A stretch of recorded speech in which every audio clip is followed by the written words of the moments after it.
Ball start, 5 yards. It's our first restart of the night. Hopefully it's the only one. Hello. Going downhill from here. Yeah. We're making it into the gulag with this one, baby. We might be washed. Welcome to Shrimp Hours 74. Everybody else quit, it's just us now. Last week was so bad it almost actually died for real. I almost forgot to upload it. It took me till Friday to get that podcast up. It was so bad. I'd like to apologize to anyone who listens to this show on a regular basis, but also you had this coming. We're so bad. Yeah. Please like and subscribe. Please give us 5 stars on Spotify, please. I'm Drive-Thru, Slaps here, Rusty's here, and no one else is. That's it. All right. We usually open up with what's Twitter doing. Did anything interesting happen this week? I don't think so. Oh, Elon Musk basically told did we cover this last week? No, this happened What in did he between. say? It was he went up in that like big media thing with that hosted by the New York Times, like stood up on a stage and oh, that's always a bad thing. A guy asked him, like the interviewer, he was like a well-respected, I didn't actually hear about this at all. Journalist or whatever, and he's like, what do you say to advertisers? They make up like 90% of your revenue, and he's just like, go fuck yourself. Like, if people are going to try to blackmail me with money, like, go fuck yourself. And all the major guys had pulled out because Elon Musk said like basically the Jewish question on Twitter. Said the what? What was the Jewish question? Oh, what was the question? Can we ask it? What did he say? No, there was a guy who posted something along the lines of why does it seem like Jewish people hate white people? Why are they trying to flood our countries with all these immigrants and everything? And then Elon replied with, "You have spoken the actual truth." And so all these advertisers fucking left. Oh. And yeah, you can't do that. Then the guy at the conference like asked him like, well, what are you going to do about this? Like, you're going to change a business model, go away from advertising? And then Elon Musk said, "Oh, these people are blackmailing me." I was like, that's not how advertising works. Like, you said something fucked up, and then they were like, "I don't want to advertise here anymore." I haven't seen the clip, but I can just imagine him on a stage trying to say "fuck off" with any sort of conviction. Yeah, he says, but I know he's like, "Go fuck yourself," and then the audience is dead fucking silent. You could hear people like nervously coughing like in the audience, like you could hear a pin drop in that motherfucker. I just started laughing. And then he repeated it. He was like, "Let me repeat myself. Go fuck yourself." And then like somebody like laughs nervously, and then like you could see it on his face. He was expecting this pop from the crowd, and everybody's dead fucking silent. God. And he looked like shit up there too, because he wore like this bomber jacket and like a t-shirt. Like, his hair looks off, and you could tell this is a dude who has not slept in a few days. Like, this guy, he looked a little bit disheveled. And then the guy, like, after like the pop doesn't happen, and it's like really awkward, the interviewer's like, "All right, well, like, what are we gonna, what is your plan to do that?" And he was just like, GFY. And it was like, it was a total fucking train wreck. Jesus like, I think it was Christ. on CNBC. Like, you could watch it on YouTube, and like all the Elon simps on Twitter just like popping off, like, "Yeah, you tell him, man, you tell him." I was like, this is how he gets like 90% of his income on the site, right? And he just told everybody, like, don't advertise here. Like, he literally said that, "Don't advertise. I don't want them to advertise." And I was like, okay, so Twitter is a publicly traded corporation, or at least it was. I don't know if it's still listed or not, but yeah, there's people who are investors and shareholders and stockholders that are just heard the owner of the company just said, "I'm going to tank it. It's over. All your money is useless now." Well, you don't need the advertising money when you're going to charge your users to actually tweet. Yeah. Yeah, $1 to use before he floats the out the idea of like 1 penny per tweet. It literally, isn't it in like New Zealand and the Philippines and like a few other places where if you make an account, like a new account now, you have to pay $1 before you can do anything? Is it like $1 a year or $1 a month? Or I think it's $1, like $1 a month, or $1 one-time thing just to sign up. I don't think Was it's a that one-time adver- thing, but I remember Was seeing that like, advertised as their way to $1. like eliminate bots, kind of like Twitch, how you have to verify your email? Or are they trying to get you to pay $1 to like Yeah. show That's your, what he says it is, but like some of the worst bots on Twitter have the like blue check mark. Like Dude, the Dude. bots are so bad now. I should make a video on my bot experience because it's kind of interesting. I would love to see it. I love that Yeah. we just get a new like double down every month. I'm excited to see where he takes it next. Anything else happen on Twitter this week? I don't think so. other I've than been the kinda- CEO basically agreeing with anti-Semitism Oh. and run the company into ground. There is some NASCAR drama that's been going around on Twitter. The guy that opened the Winston Cup Museum. Oh yeah. Yeah. So apparently some dude bought a bunch of old like NASCAR stuff and had a museum. I don't know where. I think it was in Winston-Salem. And he called it the Winston Cup Museum, which is obviously a big no-no because it's not endorsed by Winston at all, which is still a company, right? Yeah. Still like a very large corporation. And they got pissed and they were like, hey buddy, you gotta close your shit down. And then he went on social media and was like, oh, these guys are bullying me, they made me close all my shit down, here's an auction, come and buy all this shit that we have left. And then Winston was like, and then they filed him a big fucking legal thing, and now everyone on Twitter is being like, you didn't do anything wrong. Apparently there was like a legal injunction, like he couldn't say anything about it.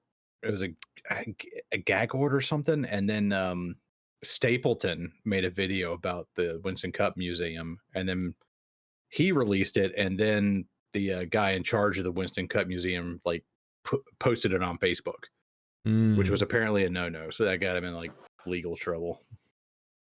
Yeah, I'm not Potential I guess contempt of court charge.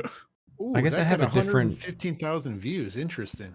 I guess I have a different outlook on this compared to everyone else on NASCAR Twitter, but I don't know the guy personally. I don't know anything about the museum. I'm sure it's like a good cause, but don't use someone else's branding in your branding. I mean, that should be like a baseline thing. Yeah, I saw them at North Wilkesboro. They had like a booth and everything, and I remember like walking like by there, and they're selling all this merch, and I'm just like, ugh. How do they have permission to do this? Like, first off, do that. cigarette companies can't advertise, so there's no way they got permission. And but they still own all their copyrights. They just can't use them under U.S. law, which is tobacco companies are in a weird personal, like their own little box where they can't do shit. And I remember like seeing all that merch and stuff, and I was like, that's really cool, but I'm pretty sure you can't fucking sell that. Yeah. Yeah, it just like reeked to high heaven of like, this guy just did this and he didn't ask for permission. He's just gonna ask for forgiveness later. And it's gonna be bad, and it does suck because it's like genuinely like a cool little thing where he just bought a bunch of old memorabilia and was like, you know, hey guys, come check it out, come to my museum. And now he has to get rid of it, and now there's even more of a mess piled on top. Yeah, I wish it just ended with a cease and desist, but yeah, that's ugly. Yeah. They didn't have to throw the book at him, but they did. And I do kind of respect him coming out and being like, hey, these guys are fucking me here. And not that the public perception of Winston matters that much, but I don't know. He made himself look like the good guy, at least. Yeah, if only drunken Brian France on Twitter had showed the same level of testicular fortitude. Yeah, rest in peace. Slap, you dropped a great video. I really enjoyed your the way you it wasn't quite like a playoffs bad part 2 video, but more of like these dudes don't know the fuck they're doing. It was pretty spicy. I enjoyed it. Everybody like says like, I can't believe you made this, dude. This is like so ballsy. I was just like, everybody fucking says this shit on Twitter every day. Yeah, it was just really well worded. Yeah, things are a little bit different when you have a platform and eyeballs are on you. So for you to, I know you actually like laid it out fairly in the video, but the thumbnail and the title of the video, like that's, I told Slap this, it just sent like anxiety and like fear down like my whole entire body. Like I was like, oh my God, like that, like he's released a couple videos that like get me excited, but that one, when it came across like my feed when I logged in, I was like shocked. I was like, no way. Dude, when you pulled up the stat on like debris cautions getting thrown as soon as 2004 hit. I'd never seen that graph before. That's crazy. Oh, that's I got that from Ellie Productions. He was showing he had for Halloween he did the Phantom Cautions video. And that was Ah. like the thing that kind of like got the ball rolling in my head. And I was just like, God, NASCAR's been fucking this way longer than stage cautions and playoffs and the chase. And I then didn't like the realize moment that. stage cautions come around, like debris cautions magically just go away. I guess everybody got really clean out there, you know, stuff stopped falling off the cars. All those hot dog wrappers magically went away. I didn't realize that Brian jumped on in 2004 because that was the year that like so much shit changed. Like that was like sort of the switch over Yeah. into, you know, double file restarts and not racing back to the line and debris cautions. Anyway, good watch. Check it out. It's on Slap's channel. All right. Media check in with whoever the hell we have left here. I guess we should talk about the Mooncar 24 that we ran this year. Where do we start? So it's what, the third year or the fourth year of that event taking place, and we've always like talked about each year we get up to the race and Travis is like, hey, I got a spot if you guys want to like come in and like race. We're like, I don't know. And this year we finally did it with me, Ben, Blake, Rusty, Cody, and Caleb. And essentially it's 24 hours. You drive Miatas around Martinsville. Travis raised over $9,000 for charity, which is awesome. And he had 58 cars in the event at Martinsville for 24 hours, which, as you can imagine, gets pretty busy. Hey, that first lap was clean, and then they wadded them up in turn 4 on the second lap. And it was just like constant track blockers from then on. And we were spoiled. We shouldn't have done this. We put Blake in the car first, and he drove his ass off because he's fucking Blake.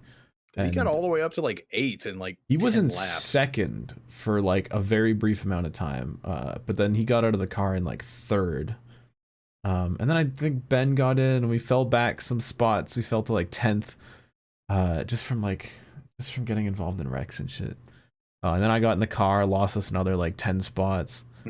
And then Jesus Christ. And then Caleb got in the car. And he was like getting ready to get in the car, and he's like, oh dude, should I do some practice? I'm like, yeah dude, do some practice. Then I see Caleb Hoffman connected at the top of my screen. I'm like, dude, you can't join the race session to do practice. He's like, oh, okay, my bad. And Rusty's like, nah, DT told us we can't do practice. And I was like, I'm driving the car at this point. I'm like, what? I never said that. And Rusty's like, nah, it'll be more fun if you don't practice. And then Caleb got in the car and proceeded to have the worst 20 laps, I think, in racing history. Flipped at least once, destroyed the field at least 4 times, got 2 speeding penalties in a car that has a pit limiter. It was bad.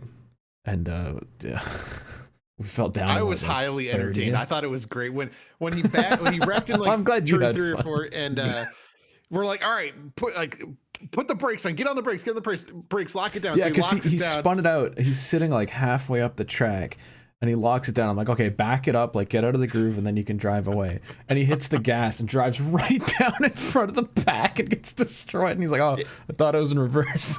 Yeah, he did the classic move. Like you could physically see him like looking over his shoulder, but the car was in drive, and he just goes straight right into the field. And then Cody got in the car and had the worst time of his life. Like, I wish Cody was here to defend himself, because it went downhill. he's gonna get fast. pissed that we're gonna say this without him here, but I want him to know that We're this sorry, is exactly Cody, part 2. this is exactly what I would say if he was here.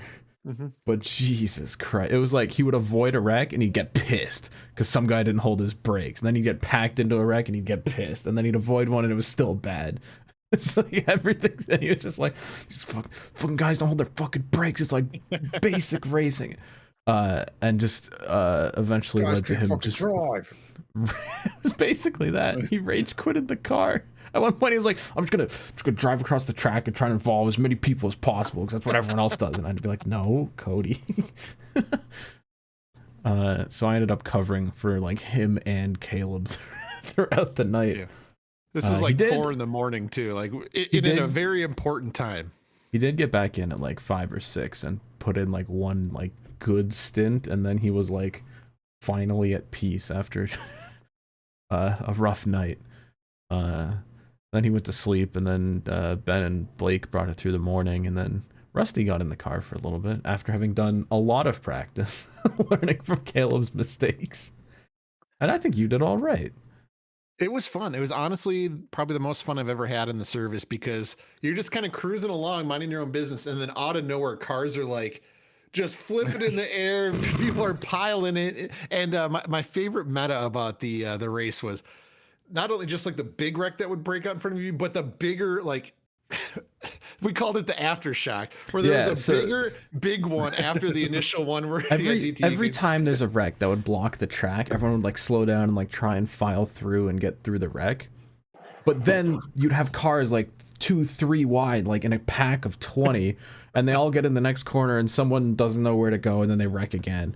So every time you get like a track blocker, and then there's an aftershock, like you get through it and then they wreck again.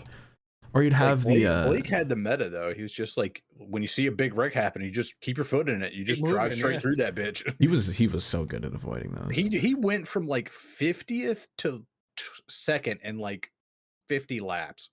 We started the race 29th, and by the time we got into the car, we were in third, which is incredibly hard to do after getting wrecked the amount of times that we did. But you get these wrecks that would start like off of turn 2, and people would just keep piling in, and like the people that have initially got wrecked could eventually leave, but more guys were just piling in, and the wreck would just slowly move down the back straightaway into like 3 and 4. So you'd avoid the same wreck twice, but it's completely different group of cars in the second time versus the first time, because all those guys had already gotten going again. Is like like you think of it like at Talladega, like it's a big pile up and it just kind of like sits there. Yeah, like you said, it just kind of like moves down the track, and it's just like a ship of Theseus. That's exactly what I was going to say. It's Theseus' like ship. Each car is different, in and out, but it's the same wreck. it's the same wreck, but it's all new dudes in a new place. That's hilarious. I was literally about to mention the Theseus' ship. The part that made it so tough as a driver, that you had to wait in your mind, like you could drive in, and you obviously your instinct is to slow down, kind of come to a complete stop and just avoid the wreck. But we figured out that the nose on the car is basically indestructible.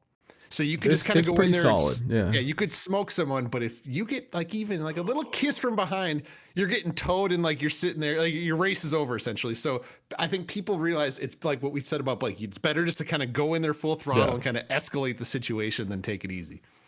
Yeah, and I realize you're just gonna get packed into it. Yeah, there were some absolute animals though. Like we finished 29th, like 100 or 200 and some laps down.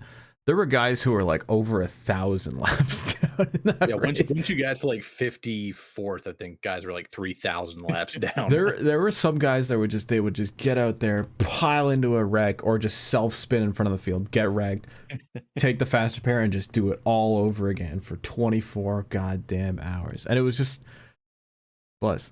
There was the same like group of 4 or 5 bastards you just see every once in a while wrecking. Yes, one of which. It was always the same animals. There was one car that had 12 dudes in it.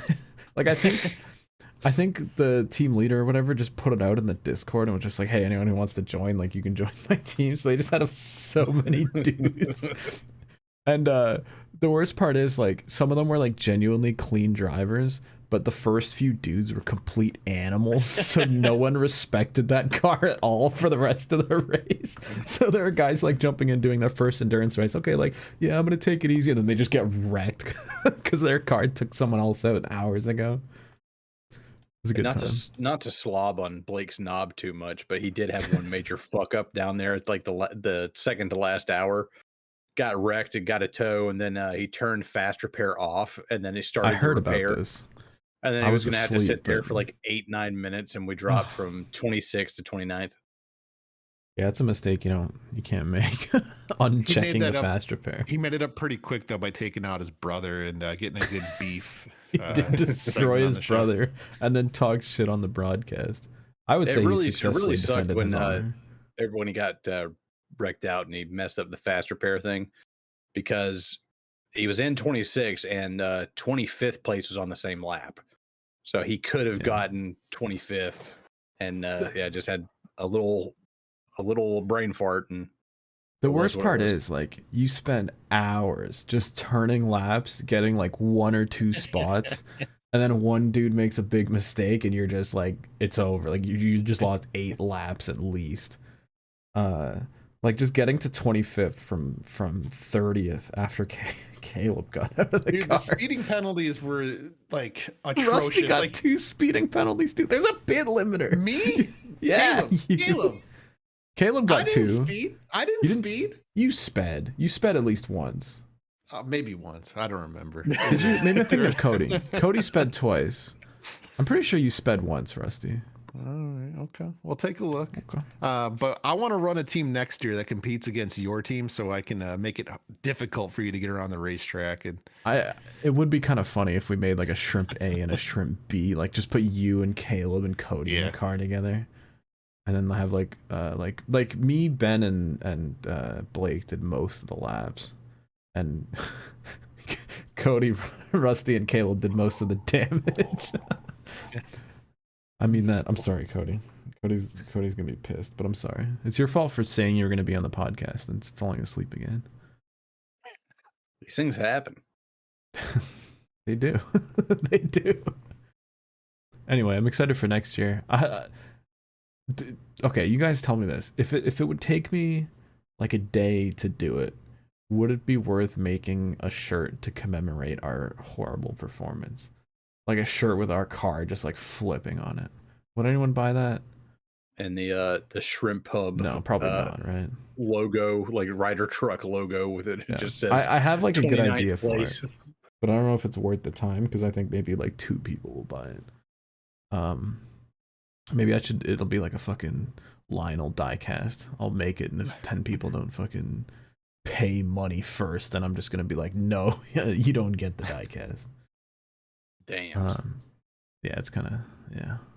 if you make something, I'll buy it. But yeah, don't expect the Yeah. viewers. You know. Yeah, yeah. I'm already thankful enough for the people that did buy stuff. Plus, we're almost halfway through season 2 of this shitty podcast. I gotta start thinking about it. I might get season 2 like poster and shit whenever we get there. I know it's Damn. early. All right. With that, I want to do some drip or drown this week.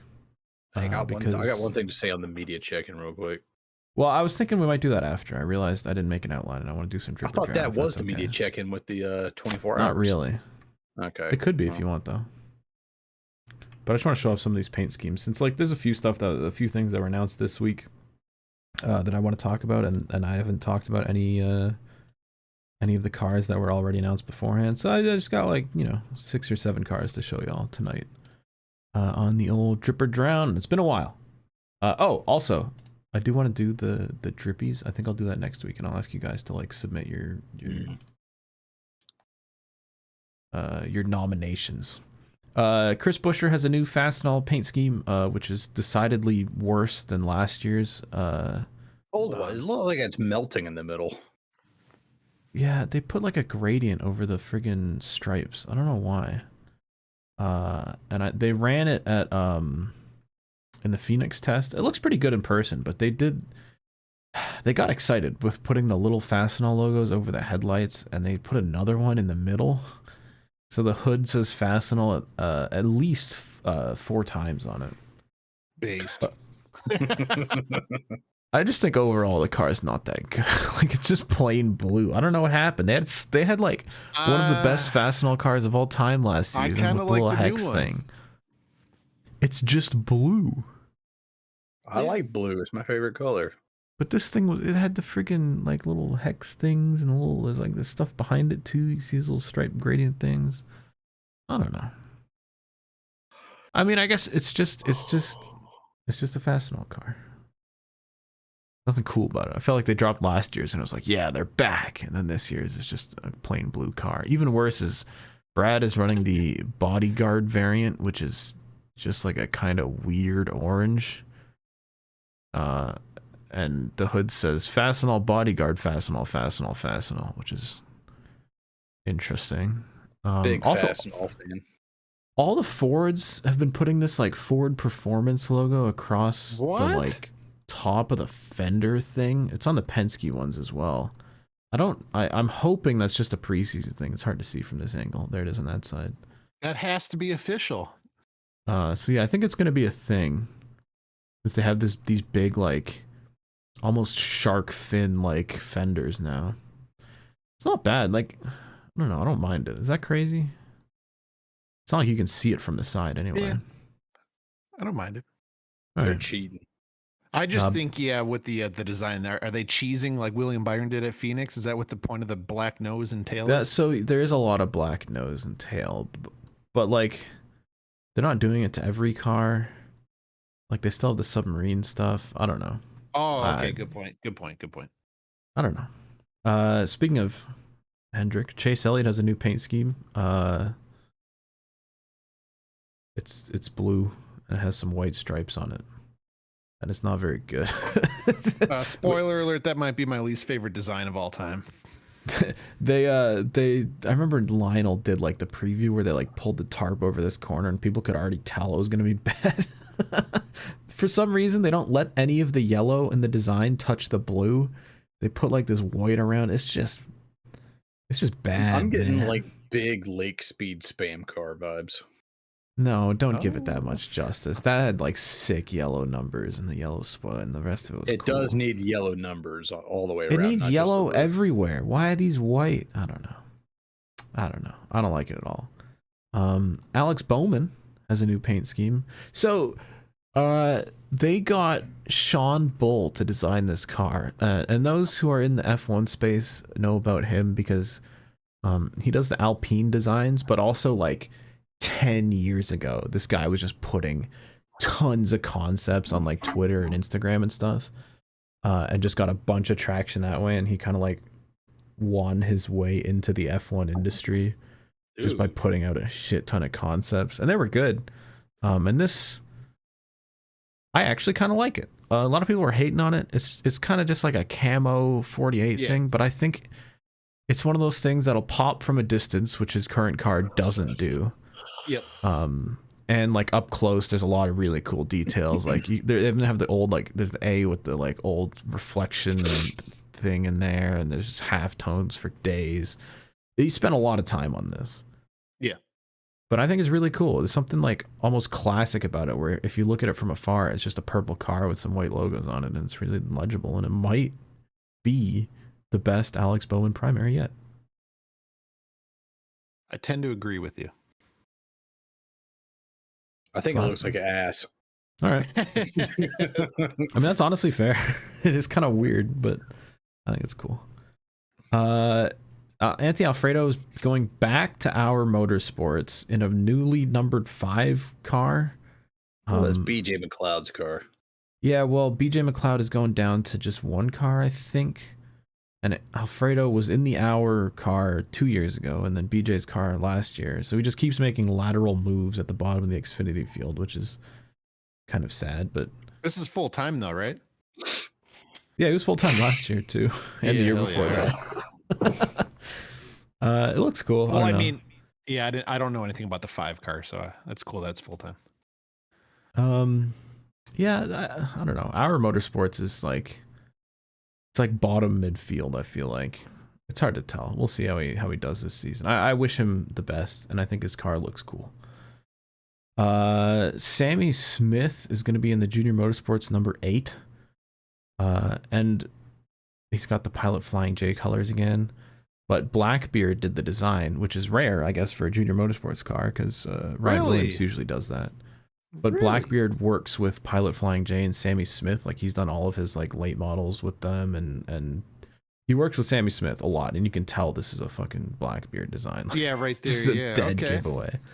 But he also loves leaning the numbers forward on every car he does, and there were a lot of people on Twitter complaining that over the last few years, the Junior Motorsports number 8 had like a backwards leaning number, which like, it's Dale Jr. Like, come on, you got to lean it forward. So I'm kind of surprised that they sort of let Blackbeard lean the numbers forward, and that he's just going to run it like this. I don't know if they're going to do this with the rest of the paint schemes. That side. Yeah, it's damn cool. It looks like a Junior 88 kind of, you know. But yeah, last year he did this with Sammy Smith in the 18, but like all the other paint schemes that he didn't do, they just lean the number like to the back, and then Blackbeard's ones he leaned them forward. So I'm curious to see if this is just like for the Flying J thing, or if it's going to be the new meta. All right, last Can I just thing. say that car, that paint scheme, that would make a sick McDonald's scheme too. It is making me hungry. I'll be honest. I looked at this. It looks like a hamburger on the back. Like, look at that top. Looks like a top bun right there. It kind of does. Yeah, and over the rear tire also looks like at the top of a hamburger bun a little bit. Yeah, this especially is getting big McDonald's vibes. I might have to run one of those. That'd be kind of sick, actually. Lastly, Thad Moffitt is back. If y'all remember him, driving the 46 for some random this dude showed team. up to Greenville Pickens Speedway with a big boy hauler. I'm talking like NASCAR hauler, and he had like his late model and his backup late model in there. Like that was the biggest freaking hauler at the track. It was 2017, 2018, and he would run like shit. I'm telling you, we'd have like 15 cars out there, and he'd show up in that massive hauler that cost more than my house, and he'd run like 8th. I feel like he's just like been around for a while, and he hasn't actually been around for that long, but he just like, I just remember him running at the back of ARCA for years in that 46 car. I think he might have like flopped his way into a win or something. I don't know much about him, but shout out to Thad Moffitt. Not related to Brett, but he is related to Richard Petty, which I think is really funny. Yeah. Oh, speaking of which, Daniel Dye in that 43 truck. I don't have a picture of it, but you know how he drove the 43 for GMS last season and GMS died? That truck got taken over by Bill McAnally Racing, and he's keeping the 43. And I think this is like the 3rd team that Daniel Dye has run the Petty 43 on, despite none of them being for like an actual Petty team. It's kind of interesting. I don't know what his like obsession is with it, but I'm amazed that he's been able to drag it with him this far, and I'm kind of impressed because not a lot of drivers get to like keep a number or keep a number font through like 3 different levels. He's the chosen one, as the prophecy foretold. Yeah, he's just always liked it, and somehow it's worked out in his favor. So, dude, if I was a kid and I was like making my way up the ladder, I would have that Mark Martin like spiral number 6 from like 1998, the Valvoline one. Yeah, with little ragged edges on it. I'd take that thing with me to the fucking grave. Yeah, I do. I'd have my little rascal scooter in my retirement home with that decal like on the side of it. Yeah. There's not a lot of people that can carry a number font from team to team. So I respect it. He must be putting in work to drag that thing around. All right, that's your drip or drown. So we'll go on to the actual media check-in. We're still cracked out on Lethal Company, for those wondering at home. Yeah. We have gone, I think, 1 night without playing the game, which we haven't done in a while. So that's good.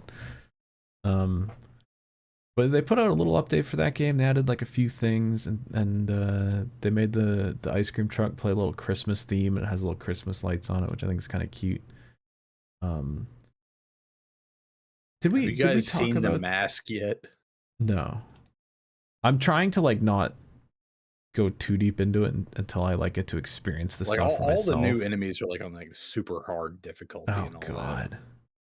We did start going into like the really hard planets, which we'd never done before. Like I think last week we thought we were sick because we were like getting through like the 6th quota. But we started going to the hard planets and we realized we ain't shit. There's like a whole ass like there's these mansion levels where the inside's like a big dark haunted mansion, and it's just like a totally different feel to like the space station metal stuff. And it's like all the spaces are way more open, but the light doesn't travel that far, so there's just dark corners and dudes just come out of nowhere, and like there's just tons of the really hard enemies, like the girl and the Jack in the Box, and it's a good time. We did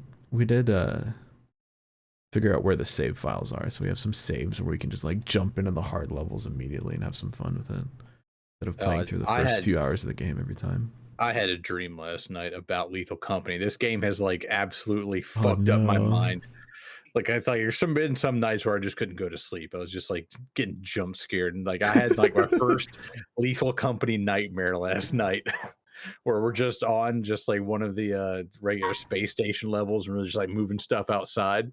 Yep. And I go outside the main door back out into like the world, and then there's just it was the worst fucking Lethal Company a dream you could have because my mind invented a new monster Oh and it was no. just sitting outside. It was the Chimera. It was all of them combined with like the mask was all distorted and the thing's just sitting there like this, like hunched over, like just like looking at me, but it's not moving. And I, of course, did the one thing in Lethal Company you're not supposed to do immediately turn around back Yep. for the door. And I immediately got my neck snapped and I fucking woke up, flopped like a fish. And then I like look at my phone. It's like 5 a.m. I was like, well, I got one more hour of sleep, or I could take a shower. It's like I'm not going back to sleep after that. I'm just gonna go ahead and take a shower. Oh man, I should have written this stuff down because there's definitely like ideas of tropes from the game that have made it in my dreams, but I haven't had anything that like vivid like that where I'm just in the game. But I've also like I've gotten over my fear of the boogeyman just by yelling at him whenever I see him, and he tends to back off and be a little shy weirdo. The diddler. Yeah. I did see Cody sent me a message, and I'm once again leaking this only because he isn't here. But he told me after we all like we played it for a few hours after the Mooncard 24, but then we're all tired, so we went to bed. And he said that he jumped on the game by himself, and he was like in the very first level, just like alone, moving stuff. And he said he just got so scared like 2 minutes in that he just alt F4'd and went to bed because I'm assuming he got like the fucking boogeyman chasing him or something. Dude, I don't know how people play that game alone. like it's scary enough with like other people, like and you're laughing and you're having a good time, but it's still like fucking scary at times. Like I can't imagine like being in a dark room in your house alone, playing that game alone. Well, Cody and I had a run where we like, just go to sleep and you're hearing every fucking creak. The fucking AC turns on. You're like, ugh! There was one moment that felt like a little bit crazy after we played until like 5 a.m. and you know I'd been all these the dark mansion and these space stations, and I just like got up and I went to get a glass of water and I'm like, oh, it's kind of dark in here, isn't it? I just realized the whole house, all the lights were off, and I was like, it felt like the game for a second. I had to snap out of it. Cody and I did have a run where we got just the two of us on, and like we just made a new save and went straight from the start and performed about the same as we did when we had like 5 dudes, just because no one was like going out there and dying and losing their lights and their walkies and stuff. But Rusty was saying it looked like way scarier, but also way more fun when you're not there's not just a billion dudes yelling at you the whole time. Yeah, when you don't have somebody navigating you through like the maze and you're just kind of on your own, split up, it's way more immersive in my opinion. Yeah. I gotta say, some of these people are like who post their gameplay footage on YouTube. These people are like unhinged.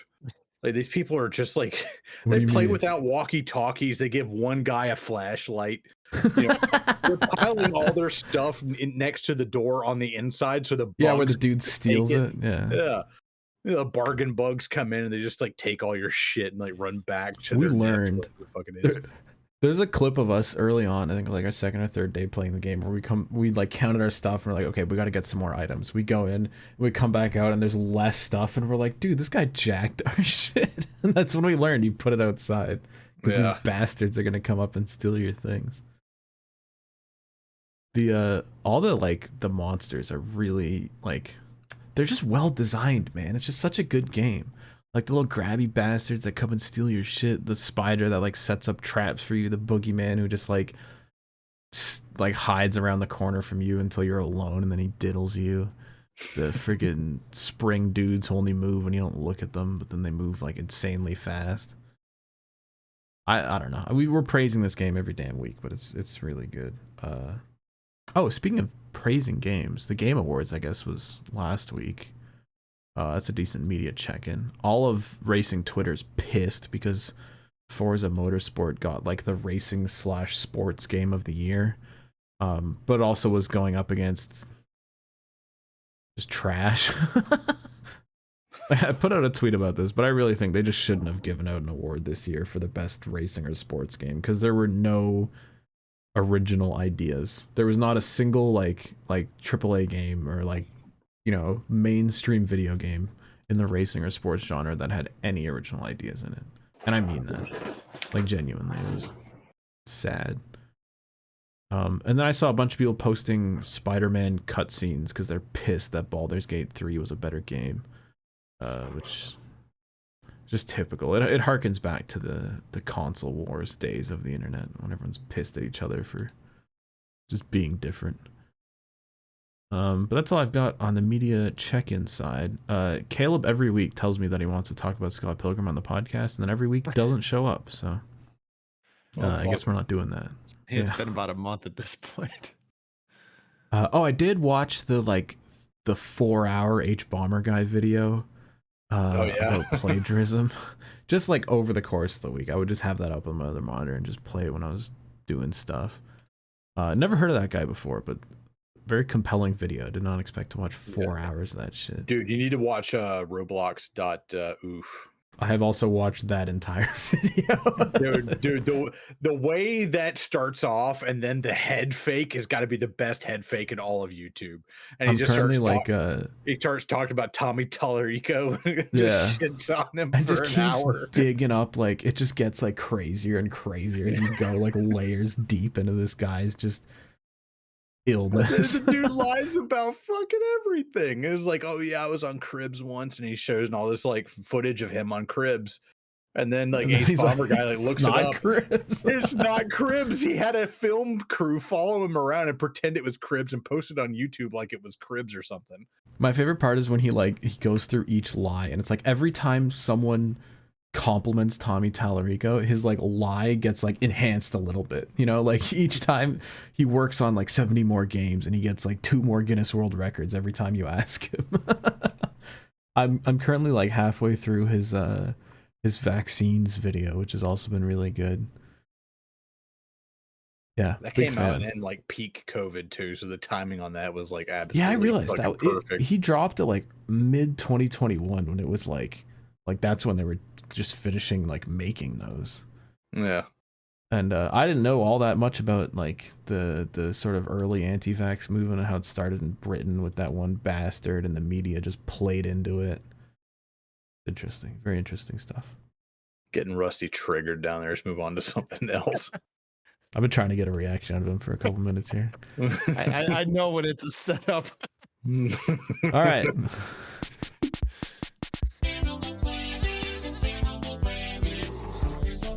Do you think anyone's gonna show up on this podcast?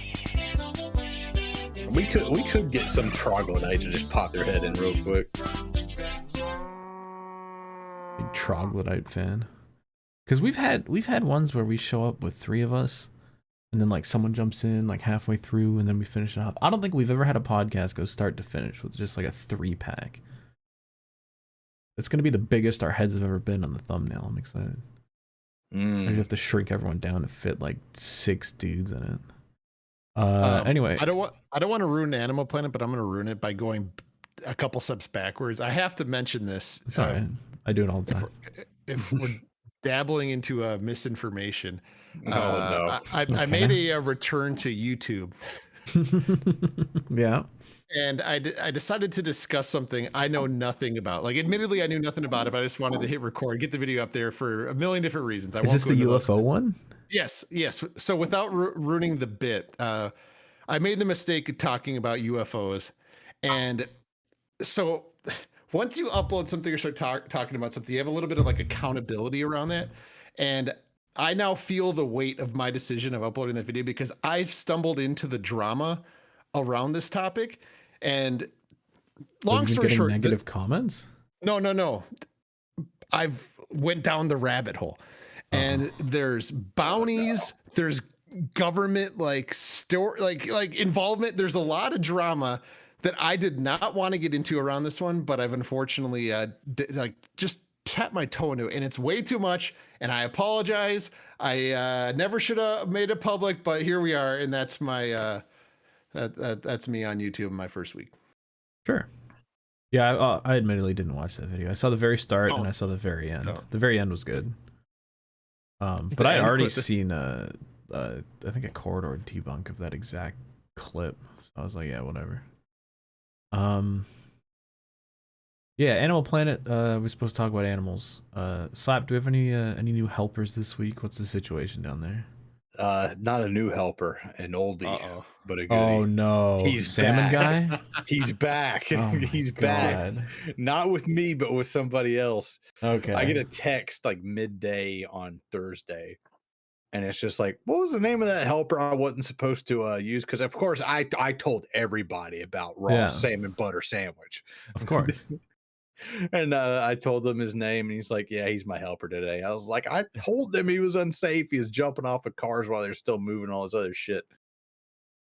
Well, apparently he slipped through the cracks. He's back on there. He's like, man, that guy's weird, bro. I was like, did he eat the raw salmon? He's like, no, he didn't bring a lunch today. But he tells him like, oh, go to this house like over here across the street, and I'll go run this other one off. And they both like make their deliveries and peel off. He comes back to the truck. Dude's just not there. He's gone. He's like looking around. Distracted by a dog or what? No, he went down the street to the construction site to go bum a cigarette off of somebody. He was given the most simple instruction: drop this thing off at the door and come back in the truck, and he got distracted. It's like, man, really gotta have a cigarette. And then here's the other thing: wouldn't get in the truck. He was just like sitting outside and just like taking his drag, and then he's just like, yeah, I gotta finish this, man. I gotta calm down a little bit. And, you know, dude's like, we gotta go. Like, you're smoking the truck. Like, come on, let's go. He's like, no, I just gotta finish this real quick, man. It'll be all right. And then he just has no sense of urgency. Yeah. He just goes at his own pace all day, and then started barking at dogs. Said he could talk to dogs. Like he's just like every dog he saw, he would just randomly like start barking at him, and it would like scare the driver. He's just like, dude, I just started like going rawr, rawr, rawr, rawr, rawr, and I just thought he was having like a mental breakdown or something. Jesus Christ. So he looks him up. He looks up his real name, tries to like figure out, is this dude ever been like arrested for anything? And it was a rap sheet. Oh no. Heroin possession, 3 DUIs, suspended license, resisting arrest. Somehow still got a job with UPS as a helper. Oh my God. How he is not behind bars, I don't know. Maybe he turned his life around at some point. I don't know. It sounds like there's some drug-related brain damage going on. Yeah, maybe he was trying to get that salvia back in the day. Yeah, I'm sure the raw salmon doesn't help either. God dude, damn. I remember when salvia like dropped, people were like, oh, this is like legal weed. And I was like, no, dude, that's a psychedelic that's gonna fuck you up. I've seen videos of dudes like jumping out of windows after smoking some salvia. That thing's like, dude, it's one like people videoing themselves. That's crazy because it's literally like 20 seconds and they're just on Mars. I've seen people have their like minds melted with that. Start talking about algorithms and equations and the moon and like all this other stuff. Hell and like they're just like completely just gone. There's one good video of two like brothers in somewhere in the Midwest, like in the cold, smoking on the porch and just losing their minds. And the dad comes out, he's like, oh my God, and the mom's freaking out. These dudes are just like not on planet Earth. That shit's crazy. Don't do drugs, kids. All right. When it's winter in the Midwest, you gotta do something. You ain't got much to do. Just drink alcohol like a normal person. Is that a 0-0? No, that's a regular Heine. All right. I guess we don't have any other Animal Planet, do we? No one's been anywhere.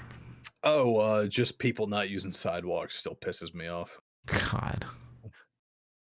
Dude, multiple times today there were like elderly people like out there getting their steps in, which good for them. Great, honestly, great. You got your, dude has his cane out. Hell yeah.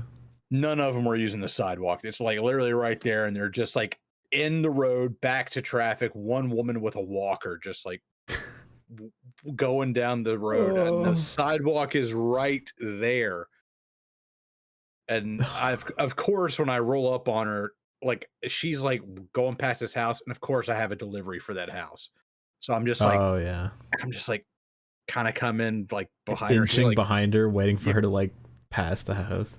yeah, or I stopped short, so I would have to walk a longer distance. But I kind of got like a truck length and a half away from her. And she would just kept like looking back and just looking back, like, am I gonna get run over? And I just wanted to say to her, I was just like, lady, there's a perfectly good sidewalk right there. That would like, I know you're not as mobile as you used to be, but the last place you need to be is in the road with your back to traffic. God damn it. That's like the worst. You put yourself in the worst possible position. Yeah. One of the first things I learned as a kid, because I like the school where the school where the school bus picked us up to go to like my elementary school, there's like one block where there's no sidewalks, and I was learning you walk on the opposite way, so you're looking at the cars that are coming towards you, so don't get your ass run over from behind. But I guess in all her years, this lady had never learned it. Or maybe she forgot it. Oh, and like multiple times last week at a red light, you know how they have those like sensors that are embedded in the ground? You can see them. Like they cut out, they put these wires Yeah, you in see there. the little square. Yeah, so like the light knows there's somebody waiting for the light and it'll change. Yeah. Multiple times this week, people like stop so short of the line that the sensor didn't even pick them up. God. And they're sitting there and we're waiting in traffic for like 1 minute, 2 minute, 3 minute, 4 minute, and the light's still red. And I can see the person like inside going like, what's going on, man? I can't believe it's like, this light won't change. And I was just like, and both times it was a person who's older than me, like at least in their 40s. I was like, dude, you've been driving for the majority of your life and you don't know that there's a sensor at the red light. They get stuck in time. Like to them, the lights are just on a timer. Like they don't know that there's like the new sensor things. I have it all the time. The sort of my main like bike route, there's a few lights like that, and I'll pull up at the red light, and I hate cars that are just like so scared of bikes. Like the dude behind me will sit like 4 car lengths back, and like obviously me on a bike is not enough to like activate the car sensor to change the light. And sometimes I have to literally be like, come on, like just roll up behind me, or I'll just like walk forward and just try and get them to sit on the sensor and change the damn light. For motorcycles, and there's a lot of states, I think most of them, but here in South Carolina, they're allowed to take a left on a red light. What? Because the sensors won't pick them up. They're not heavy enough. So they're allowed to roll up to a red light, and then if it's clear, they're allowed to take a left there. That might be the most insane law for a somewhat broken system. That's obnoxious. They can turn left on a red? That's crazy. Based. We don't need lights and rules. Just do what you want. Well, you say that. I don't know if I've talked about this in the show before, but I keep noticing it every time I go downtown in Toronto. The number of friggin' e-bike delivery dudes, it just skyrockets. Every time I go down there, there's just more and more dudes, and they have like, it's just insane. Like you'll just be walking down the sidewalk and some guy on like what's basically a motorcycle, because it's one of those like fat e-bikes, just comes flying by.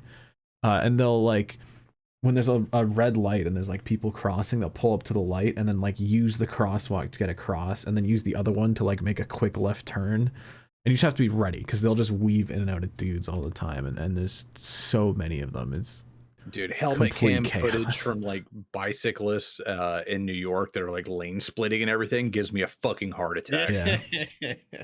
Yeah. Like the only bad part is when drivers are like way too cautious. Because I mean, I don't do anything like super sketchy, but if a car's like pulling forward and I'm trying to like slot in behind them or just like squeeze around, and then they like see a bike and they like slow down and like try and leave space and like panic, and I'm like, dude, just be predictable. I'll sort it out. It's okay. It's getting nuts. And like Speaking of like all this car centered infrastructure, I've been watching like to go back to media check in a little bit. Sure. Been watching Not Just Bikes, the Oh, I YouTube channel. love Not Just Bikes. He's from He freaking has fake London, radicalized me. Ontario. He's radicalized me. We need to ban cars. Dude, his We videos need are to have so 15-minute good. CDs. We need to live in the pod. We need to eat the bug. No.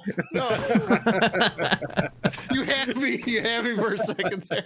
Have you seen his is it his million sub video? I forget how many subs he has, but he did a special video where he like he rented a like Dodge Ram and like went around like suburbia just living like a car centric, like he just did like a complete opposite video. It was hilarious. It is incredibly based though that he was like, yeah, this like Canadian suburb is hell. I'm raising my kids in the Netherlands and they're all riding bikes everywhere. It's kind of sick. Dude, it's amazing looking at like some random street in the Netherlands. It looks like a fucking utopia. Like everybody's biking around everywhere. The fucking train runs on like a grass field where there's just like these hidden rails and everything. And it just like goes right by and like all the street cars are going. And dude, and the timing of the lights there is insane. When there's like a red light, it'll like stop the cars, let like one dude cross, and then turn the cars back on again. Like everything's so automated and it's so precise. And because it's so precise, the drivers are better. Like here, when a light turns red and there's like 5 dudes waiting to take a left turn, they're all gonna take it. They're all just gonna run the red because they have that huge buffer zone when all the lights are red in intersection. Everyone knows they can just throw it in there. But in the Netherlands, that is the thing I hate the most as a driver is those people who try to run the red on a left turn signal. Yeah. Because then my light turns green. I can't go because some jackass in an F-350 decided to fucking run it, but he can't make that turn that fast because he's driving a piece of shit tank. So he's like, blah, blah, blah, blah, blah, blah. He comes by and all that. And like the whole line's waiting. I'm honking my horn. Beep, beep, beep, beep. You know, just letting them know like you're being an asshole right now. But in the Netherlands, the timing is like razor sharp. So like everyone obeys the signals because if you don't, then you're going to be in the way. And everything's based on like where the cars actually are and the bikes and the people. And it'll even like, you know, if there's 2 dudes waiting here and one guy coming across, it'll let these guys go first because that guy will already be clear of that section of the intersection. Like it's so smart, and it's made me realize how stupid North American traffic infrastructure is. Like it's so bad. But that requires people to not have main character syndrome and not, you know, be considerate to others, which is I can make this light.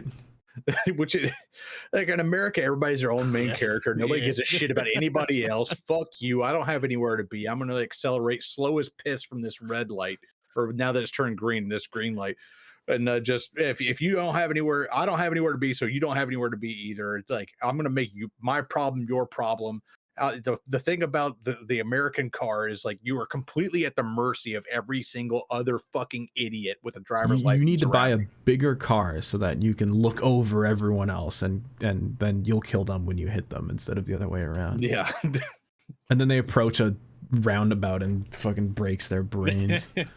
The thing that's blown my mind is in Paris, where there's a shit ton of cars, and a lot of the Netherlands where there's like a good amount of cars, there are no stop signs at all.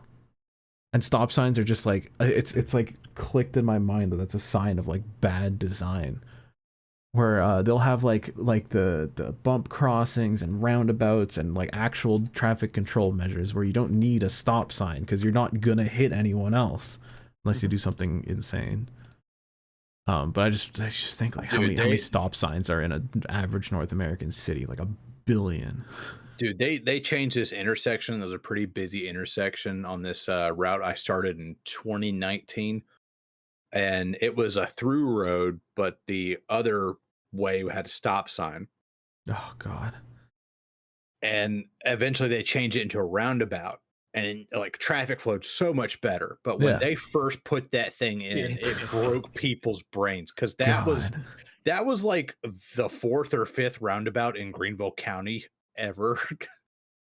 And so like some people just turn like left and go the wrong way. Yeah, and then there were people who were in the like roundabout circle who would stop for me and like motion me through. Like that's not how this works, bro. You keep moving. I yield to you. And was at least like a 1-lane roundabout? No, it was a 2-lane. Okay, yeah, because the 2s are when people like that really gets them because they're in the left lane and they're like, well, how do I like get out of this thing? or people who are in the right lane who want to go all the way around the circle. We had one installed like 10 minutes from my house, and it caused or like incidents and crashes went up like astronomically. God. And the whole point of putting it in was to clean up the wrecks, but people just couldn't handle it. If you're not stupid, it literally flows so much better, and it's not as insane as those like the British like double, triple, mini like painted ones. Yeah. Where there's not even like a thing to go around. It's just painted and you have to go like this to the intersection. But I guess they have crazy spaghetti roads where sometimes 6 of them will cross each other. Yeah, But I think in South Carolina we've still never had a fatality at a roundabout, so that's good. I just happened to like grow up in a I guess there's a good amount around Toronto. Like there's a good amount of roundabouts near me that I just was used to as a kid. Like some bigger ones and some like tiny little guys, and they're putting in more and more. Oh, that roundabout that I was telling you about that got installed in like 2019, like after it got installed and they like got the concrete laid down and everything and it was like done, like a week later on a Monday, I'm doing my route, leaving the warehouse, going past the intersection to like go on area, and somebody who had probably been down that road 100 times but had not seen the roundabout yet because they've been away for 2 weeks. You could see they blasted through that thing. They jump onto the mini curb. Skid marks up over the curb, took out the tree that was in the middle of it. Oh no. Kicked up all the mulch. You could see the ruts that it put through there, and you could tell it was a truck too. It was just big, heavy duty tires. God. Just like went all the way through there, and then he careened all the way through, and then onto the sidewalk on the other side. Yeah. He had to be doing 60 miles an hour when he fucking big did American that. mentality. It's like, I've been down here a million times, and it had to be dark too because there's no way you could miss it in the daytime. He's like, I've been down here a million times. Like, oh, what the fuck? And just blasted it. Probably got some air. Like that one person at the customs in Canada a couple weeks ago. Yeah, we didn't talk about that. Yeah, some guy freaking blasted into a customs booth. And of course the Americans were immediately like, yeah, it came from Canada and it's a terrorist attack. And it's like, no, it's just one dude who was never in Canada, who was just a moron. Just plowed into this booth and blew up his car. He was late to a Kiss concert or something. Jesus. All right. Enough about traffic infrastructure. Let's open some emails. Send in your We need to have a traffic infrastructure grievance section. Send in your Be an offshoot of like Animal Send them Planet. in, guys. Yeah, if you have traffic infrastructure questions, comments, or concerns, Welcome to fan mail. send them in. Fan mail. Send them in, guys. Fan mail. But whether it's traffic infrastructure related or not, send us your questions, comments, concerns, interesting things, stuff that's not stupid. ShrimpRespresents@gmail.com. We'll read it on the show. And we got a good amount of emails this week. I appreciate it. We got 7 of them. Damn. Good. Yeah, which is googly good moogly. because we need to pad up some time because there's only 3 of us here and everyone else is dead. Harley Payne writes in. He says, "Hey Shrimps, just got done with my final exams yesterday. Got a few days off, and then I'm going to Memphis on a school organization trip to teach We're some going kids, to Memphis, baby. We're going to the pyramids, baby. to teach some kids financial literacy and some other cool stuff. Fun December ahead for sure. Interesting." He teaches Rusty some media literacy. Oh, the subject line is also "Hope you had a good birthday, DT." I appreciate it. I did. And also, Rusty does need some fact literacy Hey, lessons. sometimes you give advice you know nothing about, and you Appearing offline is not stopping. Harley Payne says, question for this week. Have you ever had a time in your life when it seemed like you rolled a nat 20 or a nat 1 with your luck? I'd love to hear that story. Take care and stay warm. So one time when you were either like amazingly lucky and you had a string of good things happen, or just amazingly unlucky and you had a string of terrible things happen. I don't know if I have any examples for myself, I'll be honest. I don't feel like I was ever particularly lucky or unlucky.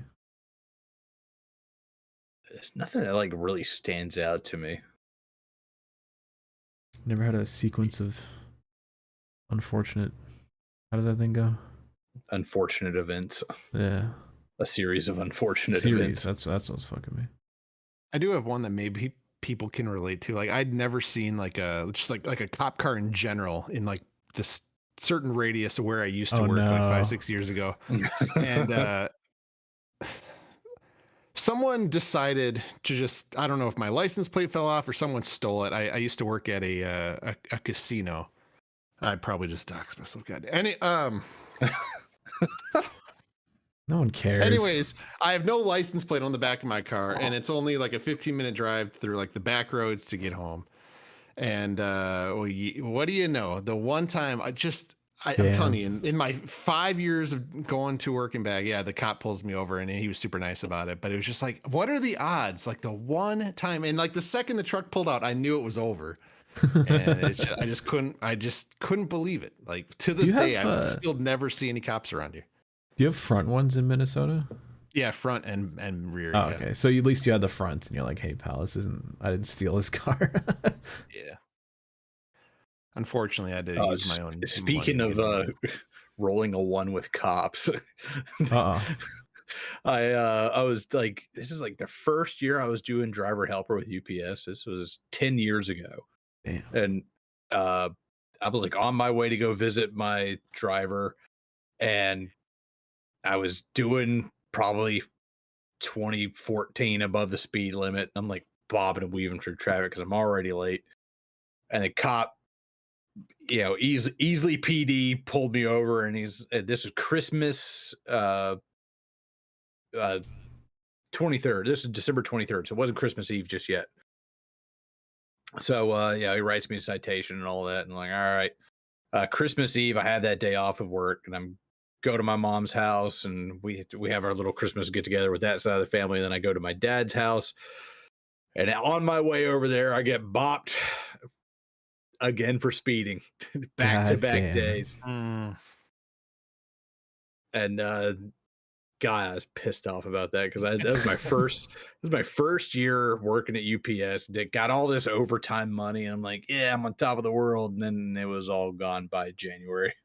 Damn. Court dates came up. I showed up in court, and I thought I was going to be fucking slick with the second ticket I got in Malden, because I was in court, and dude, they're like going like it's not just traffic court. I mean, it's fucking everything court. There's like one dude who like beat his wife, who comes out in a fucking like orange jumpsuit. Damn. He's like, he comes out and like he's getting read the riot act and all this stuff. Another dude's getting has a disagreement with a cop who says, I found a backpack with this guy and had all these drugs in it, and he's just like, it wasn't my backpack, bro. And so he asked for a jury trial, so that gets pushed back. And then the judge stands up and he says, that concludes all our business for today. And I'm like, you didn't get to me. And it's just like, what's your name? I was like, you know, such and such. And he's just like, he's like flipping through all of his papers, and he's like, you're not on the docket. I was like, does that mean I get to go? He's like, hold on. So he goes he fucking goes in the back. I've been here for 2 fucking hours already. Finds the docket, and I'm just like, dude, I couldn't get off on a technicality. Fuck you. And Damn. he writes, he's like, well, you know, Mr. Slapshoes, we appreciate you being here and putting up with this. We're gonna, you know, lower your ticket to $88. And I was like, all right, whatever. It was written up for like 200 something. So yeah, it works. Yeah, that's fair. I gotta say, you gave me anxiety. Me, like right when the speed limit drops from 50 down to 40. Dude. They always do. Yeah. And he fucking got me doing 55 and a 40. So that's 15 miles an hour over, which is technically reckless driving if you don't show up to court or whatever. Yep. I hate the move where you're on the highway and you go up a hill, and then at the bottom of the hill they got the guy camped pointed up at you. That is like sniping to get you. Yeah, I hate that move, dude. It's so fucking stupid. Fuck the police. I am so glad. Yeah, again, based. I'm so glad for Waze and other apps where you can just report like fucking cop hideouts, and then you'll see like, hey, there's some bastard sitting behind this sign being a little weirdo. Oh, dude, I got when I got my last speeding ticket, in 2022 when I went to Talladega. So this was like 9 years after the Christmas Eve incident. So this, and I had no speeding tickets in between then. So it'd been removed from the record and all that. My driver's license is clean. And as I'm like going through like I-85 in Alabama, there's just random cop in the fucking bushes just waiting for me. And of course, I'm trying to like get around this fucking Yeah. 18 wheeler, and I'm doing like fucking 90 and a 70. And like as soon as I like come around the corner and I see him and I see the cop in the bush, it's a wrap. I don't even pass him. He's putting on red lights, and then my fucking phone GPS says speed trap reported ahead. I was like, it's a little bit fucking late now, isn't it? Damn. All right. Like Apple Maps, it doesn't do me any fucking good when you tell me the speed trap after I've already passed it. Yeah, at least around here, Waze is the best for the like reported dudes. Those have next... no benefit to society. Speed traps or speeding in general. Yeah, like just purposely being bad. I mean, it's no wonder no one likes fucking cops, dude. Anyway, Andrew R sends in another email. He says, "How's it all, y'all? I write this in the aftermath of a mid-20s place in Mooncar 24 for Team Shrimp Up. It was upper 20s. He says, this is excellent. Everyone should feel proud for bringing the car home. Everyone except for maybe one driver. We didn't show the car on Drip or Drown. Oh, was I supposed to drip or drown our own car? I didn't know that was a thing. Yeah, there's deep shrimp lore there. I can show it now. Well, I want to make it on a shirt, but I want like more than 2 people to buy it. Otherwise, it literally will not be worth my time. Buy it if you fucking showed it. All right. Hold on, let me fucking pull up the images. I appreciate Jesus, what was that sound? I appreciate the one dude on Twitter. Oh, Rolling Rock. It's been years. Who called the car explosive. Let me pull this up. There's, it's a certain genre of race car. I wanted some sort of Miata that would stand out in a field of 60 Miatas. So there's our boy. I kept getting you confused with the guy who won, who has like a yellow so that's the problem. We made this paint scheme, and I was like, oh, cool, we're gonna be so visible. Like, we got the yellow car, big clear text, and then the cracked out like esports Coke driver team that ended up winning the race also ran a plain yellow car with black text on it, which was kind of disgusting. Why did you spell Rusty's name that way? What? That's how you spell it. Hold on, let me get it. Yeah, I had to list all the drivers' names and their state flags. Yeah, we got. So of course, you got me. Chicken. We got Beaster Day, Chicken from the Packers, R. Cox from Minnesota. Caleb went with the Blaney champion flag as his state flag. And, Cody's got the Packers. I didn't even realize. I just thought that was the state flag of Wisconsin. Well, it basically is for Cody. I figured he cares more about them than the state. We had to pick a number for our car too, and I wanted something that no one else would take. And I really like Porsches a lot, so I went with number 911 for no other reason. Yeah, it's great. No one else took our number. It was a little bit ironic when Blake wrecked his brother running the military car from a bunch of guys who were served. I also don't think anyone figured out our license plate, which is good. I'd like to keep it that way. Dude, like when you showed me that paint scheme, I immediately knew that. I knew you would be the one person who immediately knows that. Everyone else was like, "What is that?" Like you were showing me the scheme. I was like, "Oh no, dude, you cannot do that. No." And then you showed me the license plate. I was like, "No." You're ending up on a list. Florida, Florida man. Yeah. I think it looks great, and I would love to put this on a shirt, like preferably with it flipping and just a mess. I want to make a joke now, but I don't think I can make it. I think the people who know, and the people who don't, and we'll leave it that way. I'll tell you after the podcast. Anyway, to return to Andrew R. He says, I do not think that it's possible to communicate feel through a sim rig, so I think that'd be a different experience to driving a race car where the car itself communicates everything. I have been in 24 hours of Lemons races, where you do all you can to carry the poor donkey home and it still fails. Blake did do one of those back in the day. As I'm very much a stupid o'clock specialist from 1 a.m. to 4 a.m., I know what it's like to get in that zone where space and time dissolve into the ether. So my questions are this. 1, are those stints at stupid o'clock as magical in a sim rig? And 2, do you get that same sense of having to carry the car home at about the 22-hour mark? Thank you, from Andrew R. P.S. Apart from when I went out to play cricket in 44-degree heat on Saturday, Jesus Christ. As a spectator, this is very much like watching the Le Mans 24 hours on television. I sat up through most of the night watching cars go around. Having the experience of doing 4 Daytona 24s was very helpful, because like you get like 20 hours into the race and I like forgot that I was driving the car.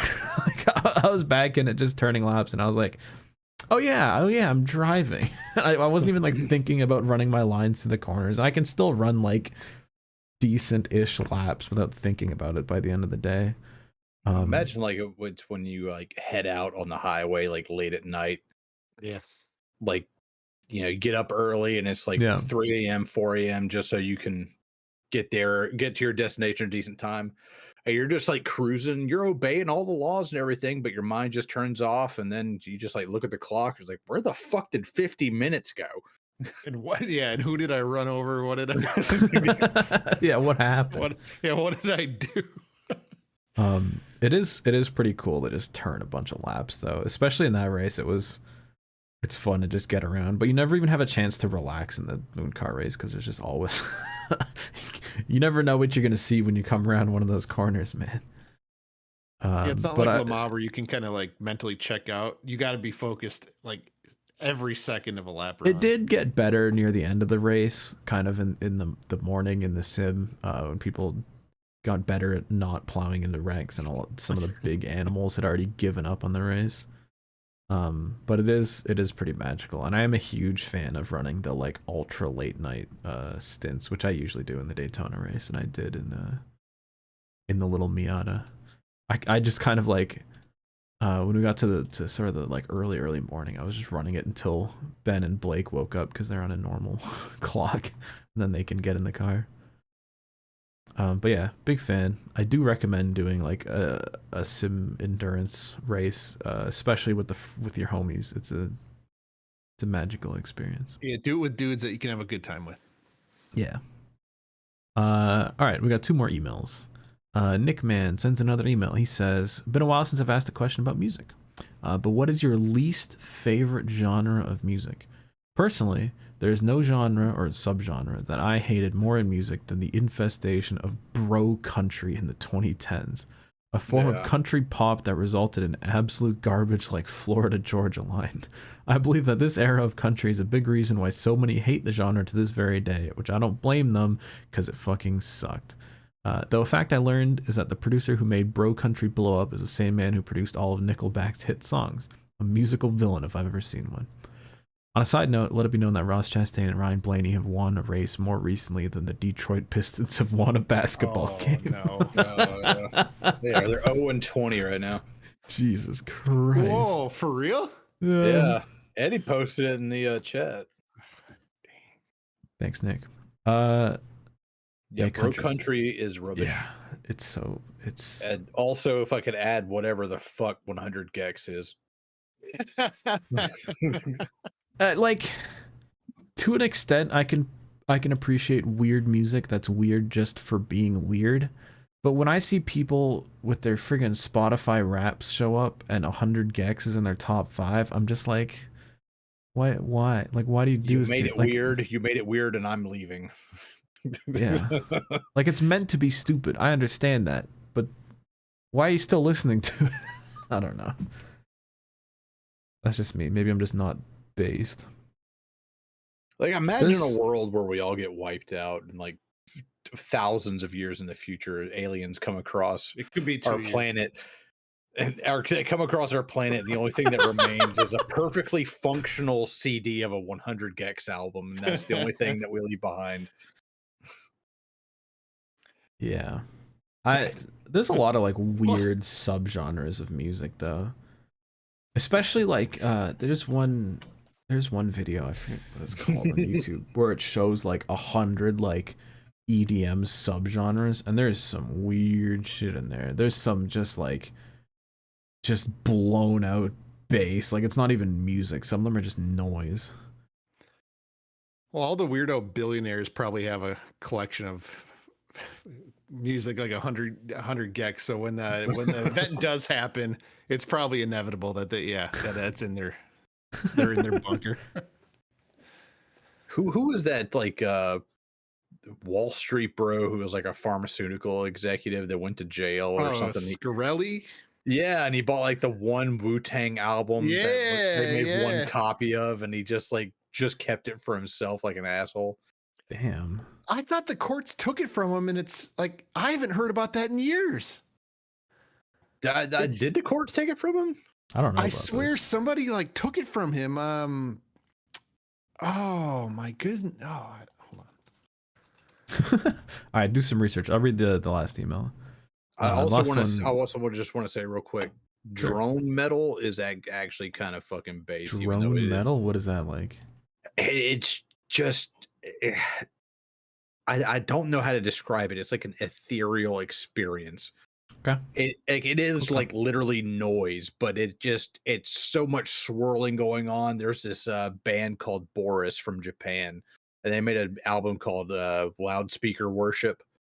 Okay. And they have this song just called Huge, and it's just like growing like noise and swirling sound effects, and then just a bass just drone like just as loud as they could get it, just over amplified and everything, just and it just scared the piss out of me. But I was just like listening to Boris like all the time after that, and they're so fucking weird. They have like just random like rock songs, drone metal, stoner metal, sludge metal, death metal. One time they're just going off in all these fucking different directions, and you know what, they're still going, and God bless them. But I would never say that it's like, you know, high art. They really know what they're talking about. They're just out there like way out on the fucking fringes doing weird shit.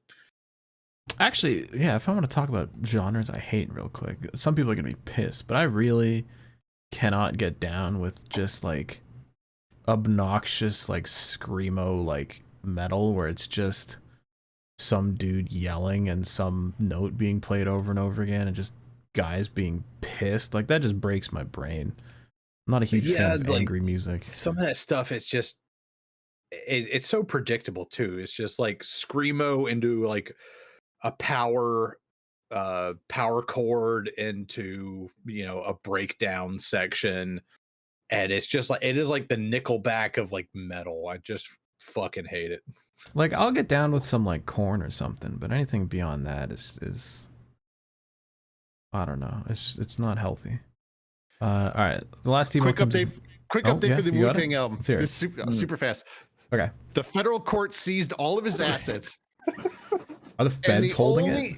Well, so they sold it, and the only people worse than a farmer bro purchased it. No.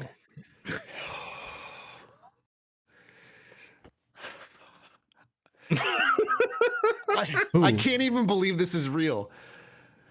A group of NFT dudes purchased the Wu-Tang album. And they are now in possession of the only copy of the Wu-Tang album. I cannot believe this. Is it an NFT now? I didn't read further. That is the only thing worse. Well, right. It can't be an NFT because NFTs, like even a small little file as an NFT takes up so much fucking space and computing power. Well, no. So to put up an entire album as an NFT, well, they don't put it as the NFT. Like all NFTs are is just you just say you own something, and then some dude is like, "Yep, you own that." That's it. That's NFTs. And then they make money by telling people to spend a bunch of money to say that they own something, and then they take all that money and spend it on advertising so they can get more people to spend their money and say they own it. The Squid Game NFT fiasco was the funniest shit ever. It's actually like it blows my mind how well that system works for just getting morons, just using their money to get more dudes. And the funny thing was that Squid Game NFT. You remember that shit? No. Dude, it was like right when like Squid Game got really popular on Netflix. So Yeah. these people came out with like the official Squid Game NFT collection. And this perfectly encapsulated why NFTs are absolute garbage. And this happened right at the beginning of NFT mania. Yeah. It turned out it was not the official Squid Game NFT. They just said it was. It was just a bunch of people just said like, this is official Squid Game NFTs. The only way you could trade a Squid Game NFT is if you had like some other token. And of course, those people had all of the tokens. So all the people who bought Squid Game tokens are now stuck with them forever and they cannot sell them. So they bought them for like hundreds of thousands of dollars. All those dudes who set it up, it was all a fucking scam, took all the money, ran. Nobody knows who they are, where they went, or And anything. you can't like trace that. anything because it's all crypto. Yeah, and then I was just like, it was just it's such a clear example of why NFTs fucking suck because So stupid. nothing's regulated, nothing is, everything's a fucking scam. It's so easy to scam people out of it, and then NFTs just grew in popularity somehow. Like you have this is like Bernie Madoff making like the world's first bank or something, and he turns out to be a complete fraudster. And then everybody says, "Well, let's keep banking. Well, it'll work eventually." I do appreciate though that a lot of people are just immediate like, "Fuck is this?" Like, and God, every sports brand, friggin' company in the world partnered with some garbage thing, being like, "Here, fucking buy some shit. They gave us money to advertise this thing, so please buy it." Even this year, even at the Las Vegas, was it Las Vegas? Whatever the one before Las Vegas was. Like one of the later 2023 F1 races, the Williams team had like friggin' NFTs in the rear wing, and they're like, "These were selected by our drivers. Buy some NFTs." And literally everyone's just like, "Dog, it's 2023. Everyone knows these suck. Like, we know. You don't have to like pretend they're cool." I did see an ad on Twitter for like we buy useless NFTs. Like there's just like a company that will just like pay you like some random amount of money for I don't know like what their business model is, but I thought it was funny that there's like now a business for just hoovering up like the remaining NFTs, hoping they'll be worth something one day. God. Yeah, no, the things that people keep making, you can just make as many as you want. Yeah, those will go up in value. All right, the last email comes from Jack, and he says, "I forgot to talk about GTACOS in my last email. Cody screaming fuck while everyone else is laughing is fucking gold. Can't wait for the Lethal Company video." Well, you're gonna have to wait. Shout out to everyone for the YouTube uploads recently, especially Rusty. We love you, Rusty. Hey, I love you. Thank you for watching. Hey, we're gonna. Well, yeah, we'll make more content. Don't watch it though. Anyways, I have no questions. Maybe I'll write something later. I don't know. See you, shrimps, from Jack. Thanks, Jack. Yeah, when the course season's over, I'm gonna try and get another GTA thing going. I made the Indy Road course recently. It's kind of fun. Well, this might be the first time in a while that I have no idea what we're gonna call this episode. Oh, I didn't even think about it either. Not a clue. There's only 3 of us here to think about titles too. Damn. The Diddler. Did we talk that Cody much about got the Diddler? diddled. Cody got diddled. Can we say that? I don't think we can say that. Can you use diddled in a YouTube title? I'm sure you can. All right, that's what I'm calling it. Cody got diddled. He's gonna wake up and see this shit. You fell asleep again. It's his fault. We'll see you never, because this is the last episode ever. Yeah, the Say bracken bye. got his ass. Dragged him off to the Shadow Realm. Runs over, boys. Head back to the ship. Yeah, waited until he was alone and did a little reach around.